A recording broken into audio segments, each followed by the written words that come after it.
성경 말씀은 느헤미야 11장 19절 말씀부터 보겠습니다.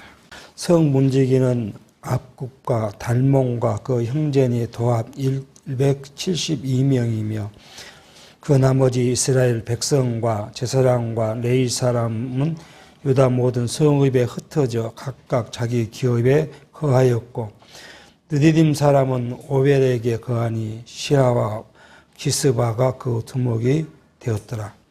노래하는 자 아삽 자손 곧 미가의 현손 마따나의 증손 하샤바의 손자 바니의 아들 우시는 예루살렘에 거하는 LA 사람의 감독이 되어 하나님의 전을 일을 맡아 다스렸으니 이는 왕의 명대로 노래하는 자들에게 날마다 양식을 정하여 주는 것이 있으며 유다의 아들 세라의 자손 곧 무세의 사벨의 아들 부다히야는 왕의 수하에서 백성의 일을 다스렸느니라. 우리는 느헤미야 지금 11장 12장을 통해서 우리는 하나님께서 예루살렘과 유다 각 도처에 살고 있는 이스라엘 그 유다 자손들의 수를 통계를 지금 살펴가고 있습니다.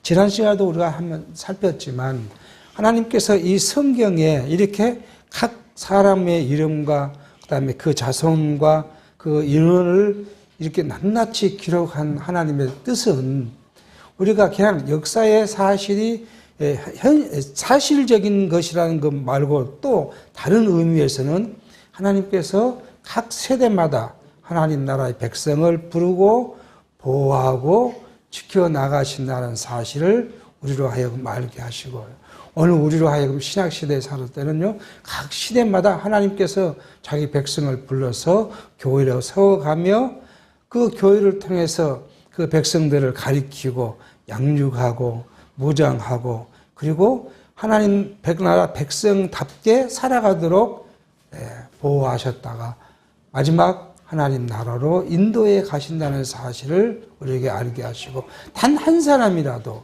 잃어버리지 않으신다는 것을 우리로 알게 하십니다. 그러니까 예수님께서 우리에게 말씀하실 때 자기에게 준 백성, 하나님께서 자기에게 허락한 백성은 단 한 사람이라도 결코 잊지 않을 거라고 약속하시고 계시고요. 잃어버렸다 할지라도 그 백성은 어디까지 세상 끝까지라도 찾아가서 그를 찾아서 자기 품에 보호하셨다가 그리고 영원한 나라로 인도할 것이라고 약속하십니다. 이러한 약속의 모형적인 예표로서의 이런 모형적 역사적 사실을 오늘 우리로 하여금 알게 하고 있습니다. 자, 이렇게 여기까지 이제 예루살렘 산 백성들을 인원을 했더니 전체 인원이 얼마였냐면 2222명 정도의 인원이 가족이 지금 여기에 살게 됐고요. 만약에 한 가족에 지금이야 4가족이지만 옛날에는 뭐 사람이 많았을 거 아니에요. 그럼 6가족만 잡더라도 예루살렘에 거하고 있는 사람들이 한 13,300명 정도의 인원이 예루살렘 그 성이 작거든요. 그 작은 성 안에 살고 있었다는 것을 알 수 있습니다. 그러니까 이 말은 뭐냐 예루살렘 그 다윗의 왕궁을 비롯한 솔로몬 성전을 했던 그 성인 그렇게 면적이 크지를 않아요. 크지 않는 면적 안에 13,000명이라는 사람이 살았다는 것은 많이 살고 있다는 사실으로 알게 하고 계십니다. 그래서 레인과 제사장과 노래하는 사람과 그리고 성문을 지키는 사람들 이 모든 사람들의 통계를 하고 난 뒤에 25절부터는 이제 유다와 베냐민 자손들이 예루살렘 밖에 이제 자기 성읍에 사는 사람들을 지금 다시 이야기를 합니다. 25절 향리와 들로 말하면 유다 자손의 들어는 기랏 야바와 그 촌 디본과 그 촌과 여갑스엘과 그 동네에 거하며 또 예수아와 몰라다와 벨렛과 하살수얄과 부엘세바와 그 촌에 거하며 또 시글락과 문하고와 그 촌에 거하며 또 에르림몬과 소라와 야르못에 거하며 또 사노아와 아둘랍과 그 동네와 나기스와 그 들과 아세가와 그 촌에 거하였으니 저희는 부세바에서부터 흰놈의 골짜기까지 장막을 쳤으며. 지금 25절로 29절, 30절까지 한 총락의 언약이면 유다 족속들이 딱 분배받은 땅의 제남쪽, 부엘세바가 제남쪽이죠. 그러니까 남쪽에서부터 시작해서 흰놈의 골짜기면 예루살렘 성의 어디요? 서쪽 편 골짜기까지를 지금 나열하고 있음을 알 수가 있습니다. 그러니까 이런 곳에 각 성에 유다 자손들에게 주었던 성에 유다 자손이 가서 살았다라는 것을 지금 이야기를 합니다. 그리고 이제 31절 말씀 보면 또 베냐민 자손, 이제 우리가 남과 북이 나누어졌을 때 어떻게 해요? 유다 자손과 베냐민 자손, 이것이 이제 남유다의 구성원이었잖아요. 그러니까 지금 이제 돌아온 사람들 역시 뭐예요? 유다 자손과 베냐민 자손을 지금 이야기합니다. 우리가 그 지도상으로 보면은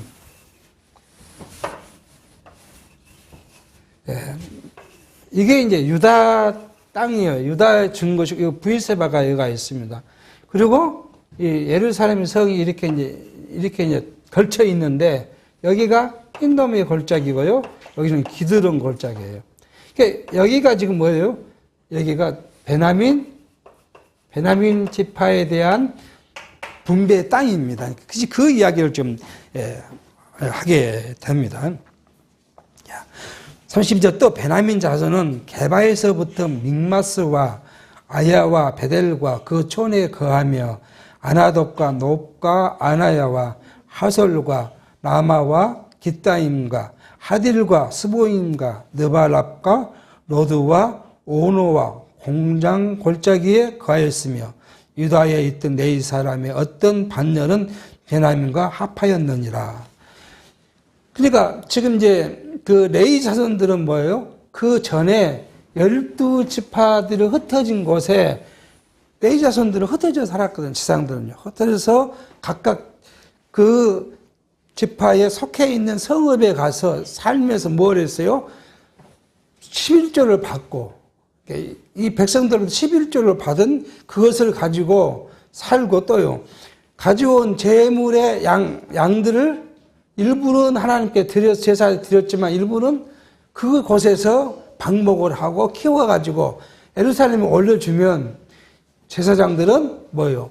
지난 시간도 있었지만 매일 드리는 상번제를 드려야 되고 안식일 제사를 드려야 하고 절개 제사를 드려야 되고 이런 제사에 드리는 제물로 사용했던 거 우리가 알게. 그것이 이제 레위기 민수기에서 이야기했던, 출애굽기 레위기 민수기에서 했던 그러한 일들을 하기 위해서 레위인들은 그 베냐민 향초에 가서 살았다. 그렇게 지금 이야기를 합니다.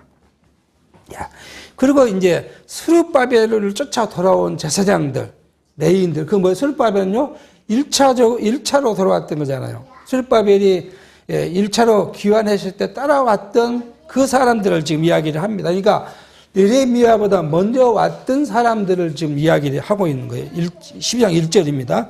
스알디아의 아들 스룹바벨과 및 예수아를 쫓아 돌아온 제사장과 네 사람은 이러하니라. 제사장은 스라야와 예레미야와 에스라와 아마랴와 말룩과 하두스와 스가냐와 르훔과 물레목과 이또와 긴누도와 도이와 아비야와 미야민과 마아다와 빌가와 스마야와 요아립과 여다와 살루와 아목과 힐기야와 여다야니 이상은 예수아 때의 제사장과 그 형제의 어지였니라.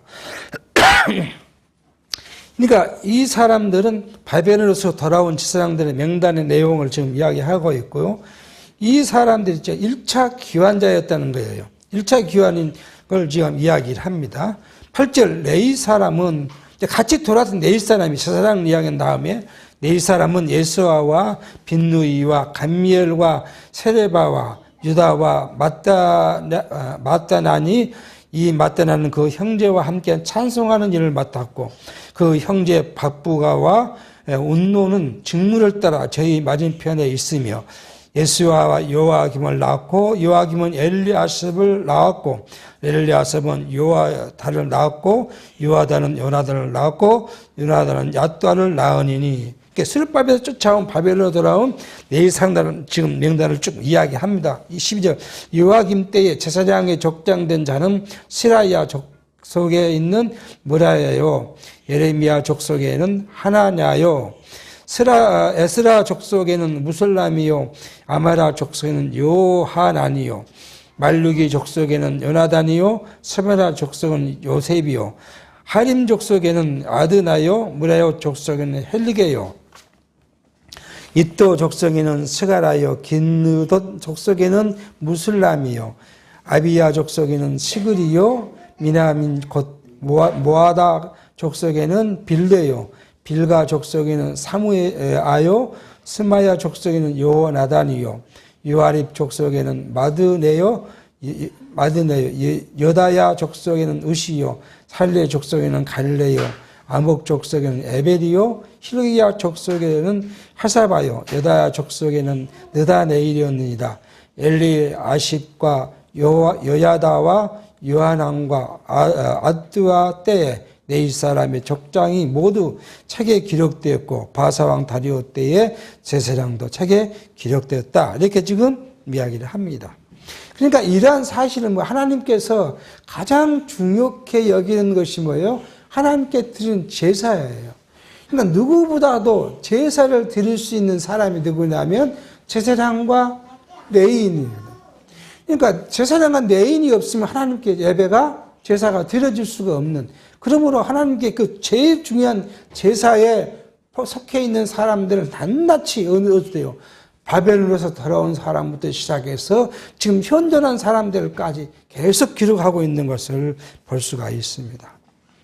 여호와김이란 이것은 뭐예요? 바벨론 포로 생활을 마치고 스룹바벨과 함께 귀환한 사람인데 그때 대제사장의 여호수아의 아들 엘리아십의 아버지를 지금 여호와김이라고 이야기를 합니다. 그리고 이제 다른 사람으로는 요아김의 단추형들을 쭉 이야기를 하고 있어요.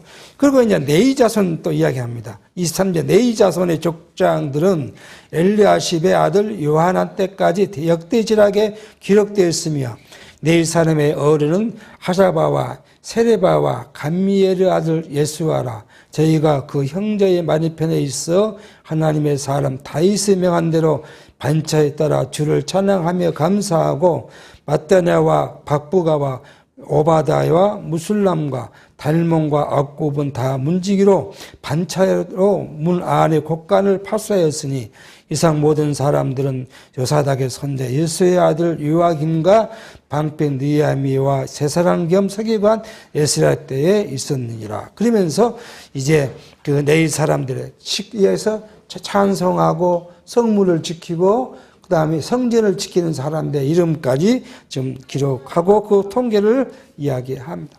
이렇게 해서 예루살렘을 근거로 해서 유다와 베냐민에 사는 제사장, 레인 그리고 느디딘 사람의 명단을 다 밝혔습니다. 근데 밝히고 나니까 뭐예요? 하나님을 찬양하는 일밖에 없어요.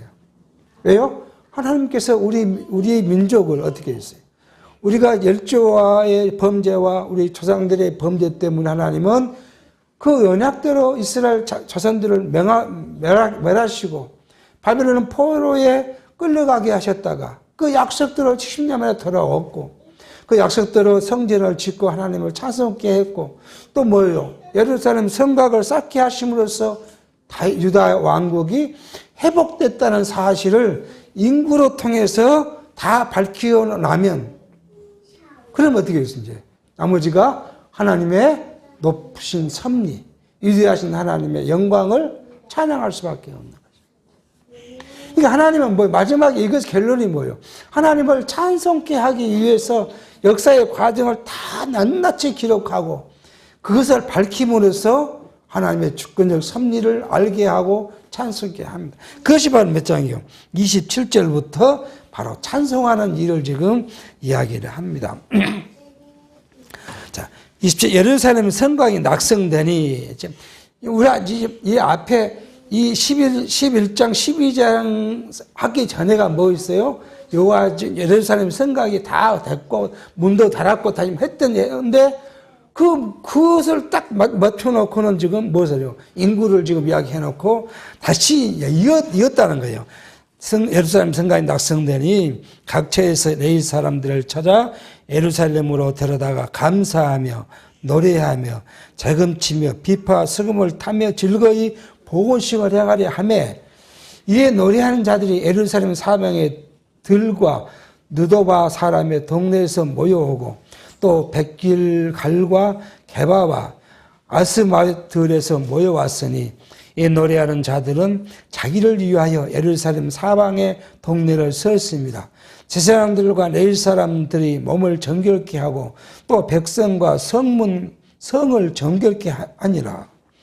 이제 하나님을 찬양하기 위해서 각 레위 사람들이 몰려왔고 몰려온 그 사람들이 하나님을 찬양하기 전에 뭘부터 해요? 성결을 이제 합니다. 성결을 했는데 뭐예요?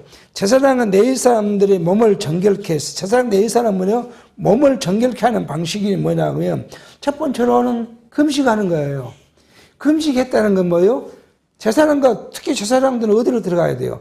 성전에 들어가야 하기 때문에 자기 죄를 용서를 받아야 돼요. 그러니까 자기 죄를 깨닫기 위해서 금식을 한 거예요. 그리고 이제 뭐 해야 돼요? 성전에 가려면 이제 하는 일이 뭐냐 그러면 성적 욕구, 성에 대한 것을 절제해야 돼요. 그러니까 부인에게 나가질 않아요.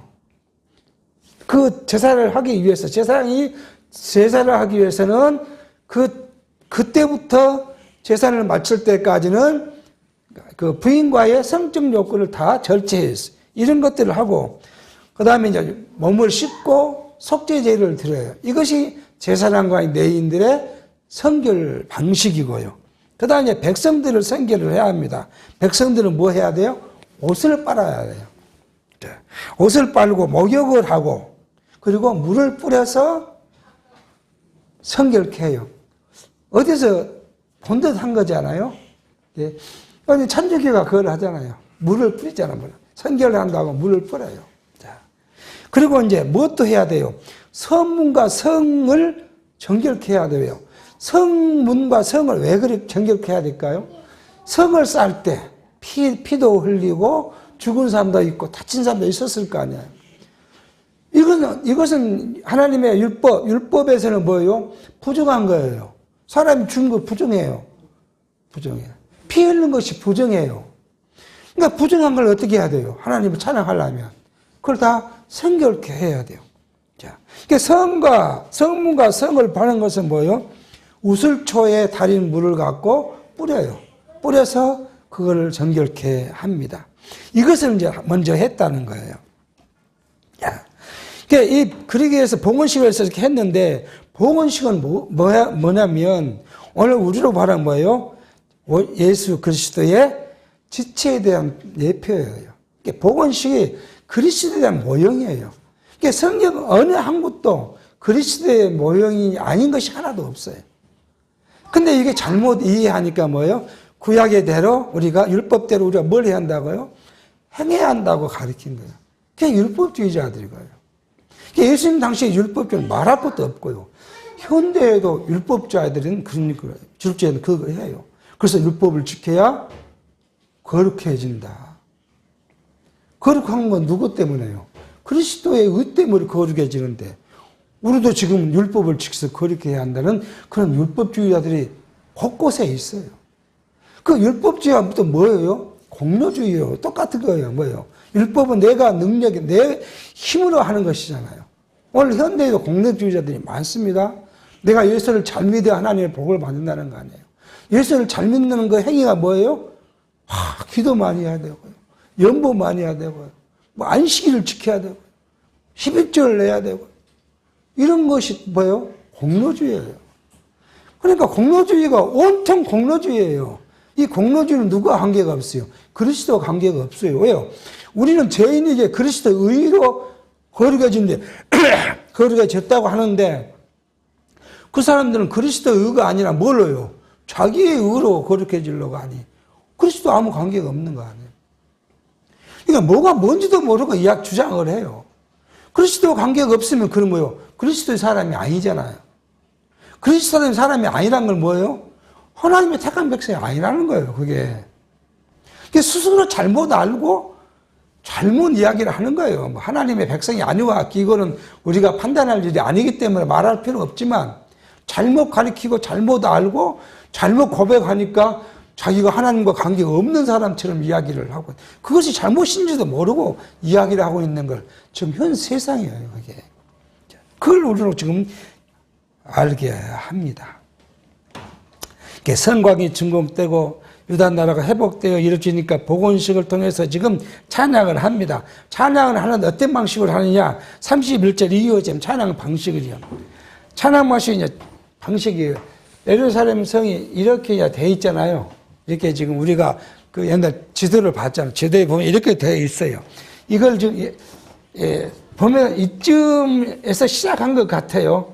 그래서 한 편에 이 두 편으로 지금 가서 여기서 싹 만나게 합니다. 그걸 지금 31절부터 그 이야기를 합니다. 이에 내가 유다 방백들로 성 위에 오르게 하고 또 감사 찬송하는 자의 큰 무리를 두 때로 나누어 성 위로 항례를 지어 가게 하는데 한때는 우편으로 본문을 향해 가게 하니 이제 여러분 이 성문과 명칭 제대로 한번 보면서 보십시오. 본문 여기가 본문이잖아요. 여기가 본문이 여기 있어요. 여기가 실로암 못이 있고요. 자, 여기 있죠. 본문 쪽으로 지금 번했다는 거 아니에요. 하게 하니 따르는 자는 호세야와 유다 방백의 절반이요. 또 아사랴와 에스라야와 무슬람과 유다와 베냐민과 스마야와 예레미야며 또 제사장의 자손 몇인 나팔을 잡았으니 요나단의 아들 스마야의 손자 마따냐의 증손 미가의 현손 삭굴의 5대손 아삽의 6도손 스가라와 그 형제 스마야와 아살렐과 밀랄레와 길랄레와 마에와 느아넬과 유다와 하나니라 다 하나님의 사람 다윗의 악기를 잡고 학사 에스라가 앞서서 샘문으로 말미암은 전진하여 성으로 올라가는 곳에 이르러 다윗의 층계로 올라가서 다윗 왕궁 윗길에서 동행하는 수문에 이르렀고 수문이 어디 있습니까? 여기가 수문에 있잖아요. 지금. 여기가 수문이 여기 있어요. 수문이 여기 있습니다. 그리고요 본문은 어디가 있어요? 여기 본문에 있고 이렇게 이쪽으로 지금 갔다. 샘문으로 말미암아 그 38절 감사 찬송하는 다른 때는 저희를 마저 진행하는데 내가 백성의 절반으로 더불어 그 뒤를 따라 성 위로 행하여 풀무망대 윗길로 성 넓은 곳에 이르고 풀무망대가 어디 있어요? 이쪽에 풀무망대가 있잖아요. 풀무망대. 그 지도 보면 있죠. 왼쪽으로 지금 가고 자, 에브라임 문 위로 말미암아 옛문과 어문과 하날렐 망대와 한메아 망대 여기 어디 있어요? 이쪽에가 있잖아요. 이쪽에가 그 있는 곳에 지금 망대를 지나 양문에 이르러 감옥문에 쳤다. 양문은 어디가 있어요?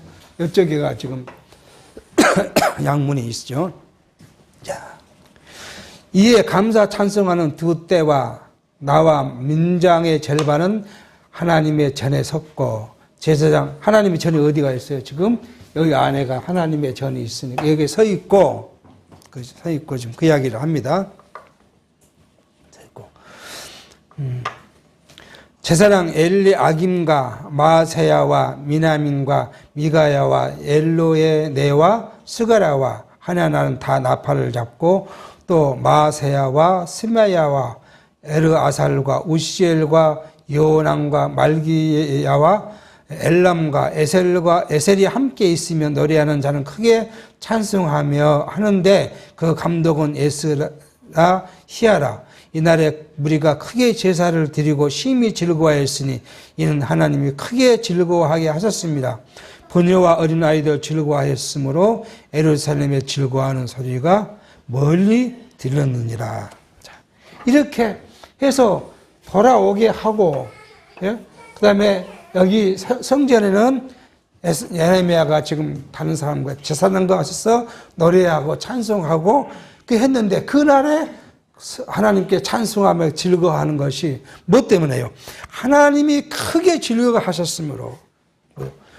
지금 여기에 찬송하는 거, 찬송과 감사와 이런 것들이 뭐예요? 하나님께서 하셨다는 거예요. 하게 하셨다는 거예요. 어떻게 해요? 이게 성곽이 완전히 준공되고 그런 일들이 완공되게 하신 분이 누구예요? 하나님이라는 거예요. 그러니까 우리가 인간적으로 생각하면 느헤미야가 얼마나 많은 수고를 했습니까? 앞에 우리가 봤을 때요. 자기가 몸소 설설성하기 위해서는 녹봉도 받지 않고 아무것도 오히려 자기가 다 먹이고 입히고 잠자고 수고하는 장까지도 다 노력했는데 우리 같으면 뭘 자랑해야 돼요? 자기를 자랑해야 되냐? 내가 이렇게 수고했다. 그게 사람으로 인지상정이잖아요. 근데 여기 예레미야는 뭐라고요? 느헤미야는 뭐라고요? 다 하나님께서 해주셨다. 그러기에 그날의 기쁨과 찬송이 넘쳤다. 즐거워하는 것이 넘쳤다. 그렇게 지금 이야기를 합니다.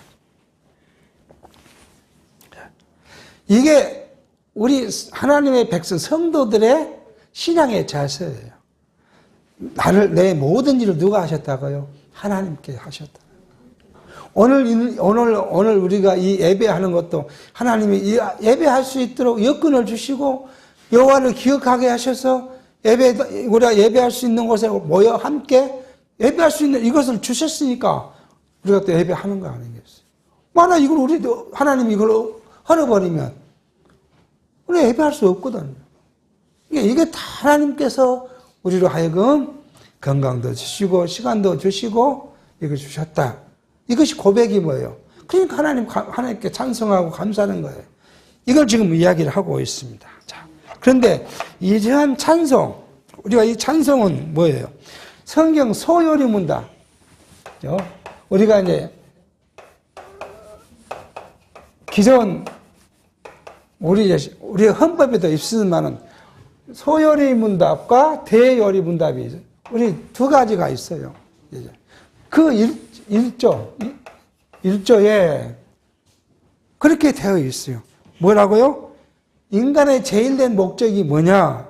그러니까 질문을 물어봤고 답변을 뭐라 했냐면 하나님을 영화롭게 하고 그를 영원토록 즐겁게 하는 것입니다. 이 목적이 뭐예요? 하나님을 영화롭게 하고 그리고 영원토록 하나님이 뭐예요? 하나님을 즐겁게 하는 것이 인간의 목적입니다. 그러면 자, 이것이 오늘 여러분과 우리에게 주어진 하나님의 명령이에요, 명령. 기도만 하시오, 연모만 되시오, 이것이 명령이 아니라 우리로 하여금 하나님을 찬송하고 하나님을 영화롭게 하고 하나님을 즐겁게 해드리는 것이 우리에게 준 목적이라. 이게 우리의 목적이는 거예요. 살아가는 목적입니다. 우리가 80년, 70년, 건강한 80년을 살 때, 이거 우리가 뭘 배워요? 나는 없고. 하나님만 있다는 것을 배우게 하는. 우리 살아가는 인간의 방식이 그거예요. 인간. 인간의 삶의 방식에 우리가 주신 목적이 뭐냐 그러면 지난 시간에 했어요. 나는 없어요. 나는. 그리고 하나님만 있어요. 하나님. 그러니까 나는 뭐예요? 무능한 거 아니에요. 나는 무능해요. 여러분과 저가 무능하지 무슨 능력이 얼마나 있습니까? 우리 다 운전을 해보잖아요. 운전을 내가 운전에 자신 있다고 한 그 사람도 한순간 놓으면 어떻게 해요? 가서 쳐박아요. 뭐 자기 능력으로 뭐 사고 안 내고 산다고요? 아니야. 그러니까 가장 우리가 예를 들으면 그 내성하는 운전도 하나님이 나를 지켜주지 않으면 뭐 잠깐 눈을 못 볼 수 있잖아요. 잠깐. 또 착각할 수 있어요. 그래서 가면 꽝 하는 거예요.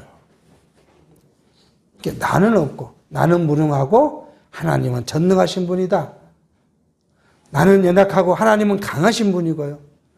나는 무죄한데 하나님은 지혜로우신 분. 이것을 우리가 70, 80년 동안 깨닫게 하는 거예요. 그래서 오직 뭐예요? 하나님만을 찬양하게 하기.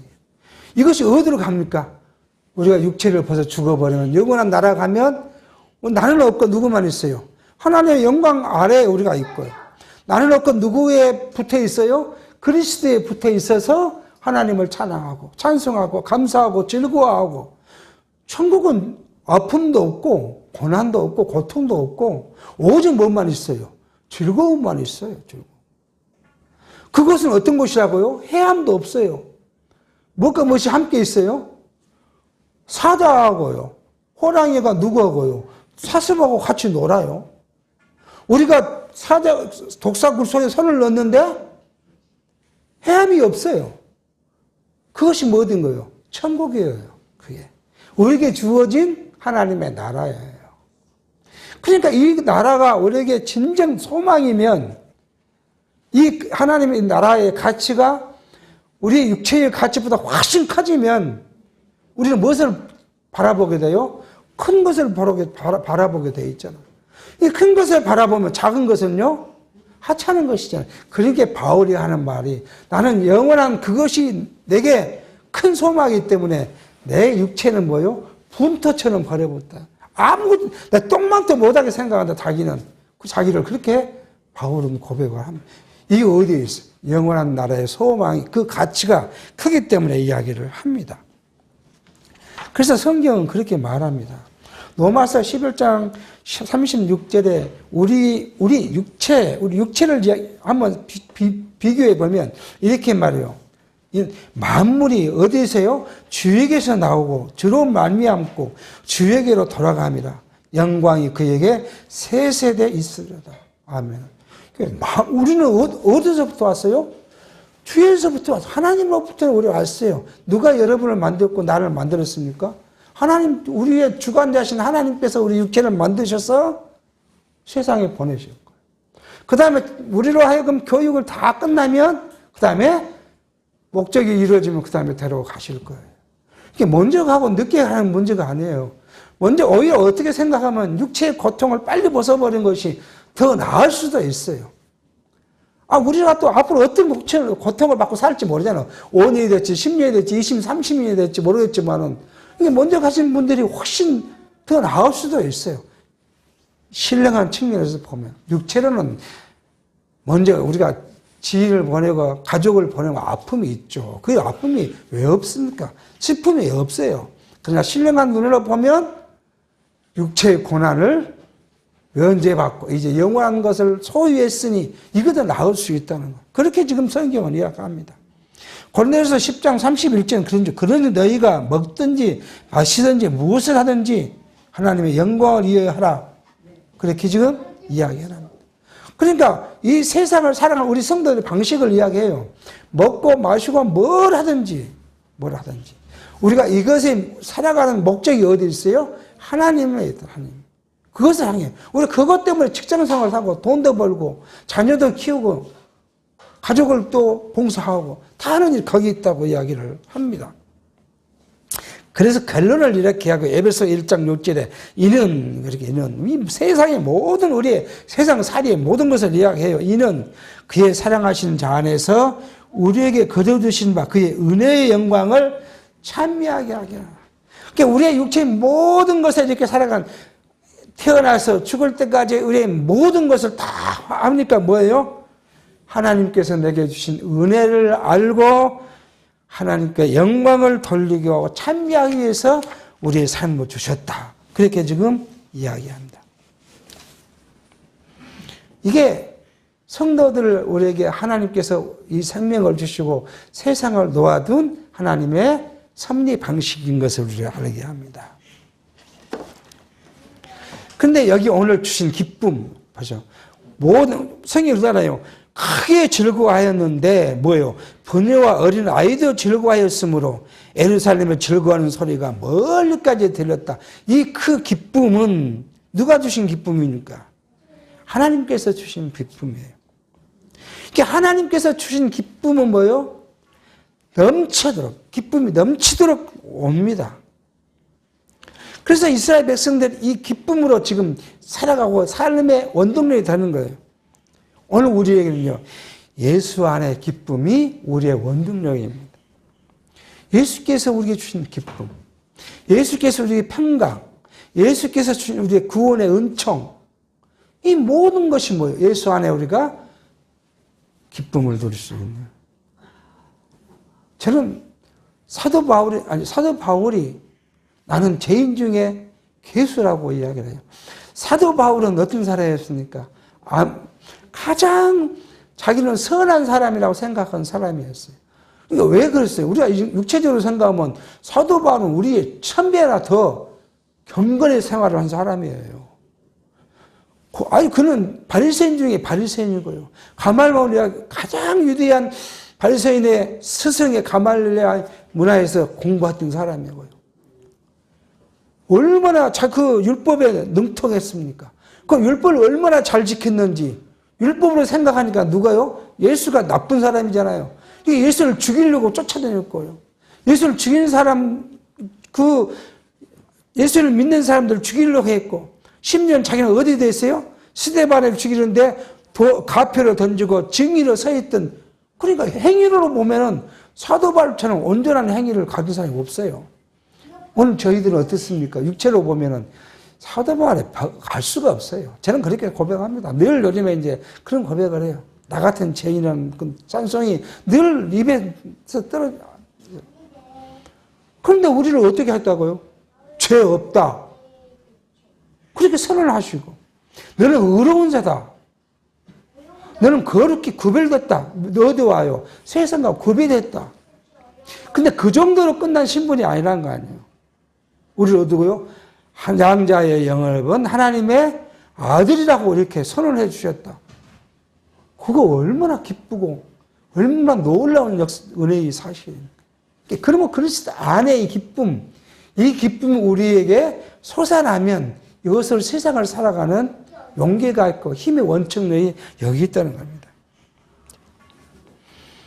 그래서 사도 바울은 자기를 이렇게 표현해요.